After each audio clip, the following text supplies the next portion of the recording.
ಕೇರಳದಲ್ಲಿ ಬಸ್ ಓದೋದಕ್ಕೆ ಎದುರುತ್ತಿದ್ದಾರಂತೆ ಗಂಡು ಜೀವಿಗಳು. ಅಕಸ್ಮಾತ್ ಬಸ್ಸಲ್ಲಿ ಏನಾದರೂ ಪಕ್ಕದಲ್ಲಿ ಲೇಡಿ ಬಂದು ನಿಂತ್ಕೊಂಡ್ರೆ ದೆವ್ವ ನೋಡ್ದರಂಗೆ ಓಡೋಗ್ತಿದಾರಂತೆ ಗಂಡಸರು. ಅದರಲ್ಲೂ ಆ ಲೇಡಿ ಕೈಲಿ ಫೋನ್ ಇದ್ರೆ ಅಲ್ಲೆಲ್ಲೂ ಸುಳಿಯೋದೇ ಇರುವಂತೆ ಗಂಡು ಪ್ರಾಣಿಗಳು. ಇವಾಗ ಅಲ್ಲೆಲ್ಲ ಇದೇ ಟ್ರೆಂಡಿಂಗ್ ಕಂಟೆಂಟು. ಇದ್ರ ಮೇಲೆನೆ ಸಾವಿರಾರು ರೀಲ್ಸ್ಗಳನ್ನ ಮಾಡಿ ಮಾಡಿ ಮಾಡಿ ಅಪ್ಲೋಡ್ ಮಾಡ್ತಿದ್ರು ಅಲ್ಲಿ ಜನ.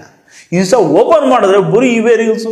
ಯಾರೂ ಹತ್ರ ಬರದೇ ಇರೋ ತರ ಮೆಟಲ್ ಮುಳ್ಳಿರೋ ಡ್ರೆಸ್ ಅಲ್ಲಿ ಬಾಡಿ ಫುಲ್ ಕವರ್ ಮಾಡ್ಕೊಂಡು ಬಸ್ ಹೊತ್ತು ಗಂಡು ಜೀವಿಯ AI ವಿಡಿಯೋ ಇವಾಗ ಫುಲ್ ವೈರಲ್ ಅಲ್ಲಿ ಇವಾಗ ಬಸ್ಸಲ್ಲಿ ಓಡಾಡೋ ಹುಡುಗಿನ ನೋಡಿದ್ರೆ ಭೂತ ನೋಡಿದಂಗೆ ಆಡ್ತಿದಾರೆ ಅಂತ ಹುಡುಗರು.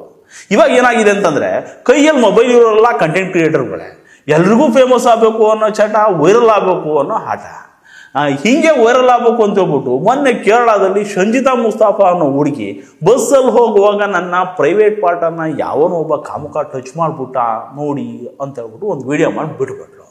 ಪ್ರೈವೇಟ್ ಪಾರ್ಟ್ ಅಂದ ಕೂಡಲೇ ಜನ ಸುಮ್ಮನೆ ಬಿಡ್ತಾರ? ಲೈಕ್ ಮೇಲೆ ಲೈಕ್ ಕೊತ್ತಿದ್ರು, ಶೇರ್ ಮೇಲೆ ಶೇರ್ ಮಾಡಿದ್ರು, ಕಂಟೆಂಟ್ ಬಾಕ್ಸ್ ತುಂಬಿ ತುಳುಗಿಸ್ಬಿಟ್ರು. ಆ ವಿಡಿಯೋ ಬಿರಿ ವೈರಲ್ಲೂ ಆಯಿತು. ಈ ವಿಡಿಯೋದಲ್ಲಿ ಇದ್ನಲ್ಲ, ಅವನ ಹೆಸರು ದೀಪಕ್ ಅಂತ. ಪಾಪ ಅವನ ಅಮಾಯಕ. ಈ ಕಿಲಾಡಿ ಲೇಡಿ ಪ್ರೈವೇಟ್ ಪಾರ್ಟನ್ನು ಮುಡ್ಸಿರೋದು ಅವನಿಗೆ ಗೊತ್ತಿಲ್ಲ, ಅದನ್ನ ರೆಕಾರ್ಡ್ ಮಾಡ್ಕೊಂಡಿರೋದು ಅವನಿಗೆ ಗೊತ್ತಿಲ್ಲ. ವಿಡಿಯೋ ವೈರಲ್ ಆದ್ಮೇಲೆ ಯಾರೋ ಫ್ರೆಂಡ್ಸ್ ತಂದು ಇವನಿಗೆ ತೋರಿಸೋರೆ. ಇವನು ಹೋಯ್ತಲ್ಲಪ್ಪ ಮನ ಮೊರೆದೆ ಅಂತ ಬೇಜಾರು ಮಾಡ್ಕೊಂಡು ಸೀದಾ ಮನೆಗೆ ಹೋಗಿ ನೇಣ ಸತ್ತವನೆ.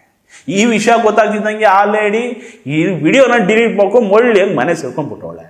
ಅಲ್ಲ ವಿಡಿಯೋ ಡಿಲೀಟ್ ಆಗ್ಬಿಟ್ಟು ಪೊಲೀಸರು ಬಿಟ್ಬಿಡ್ತಾರ.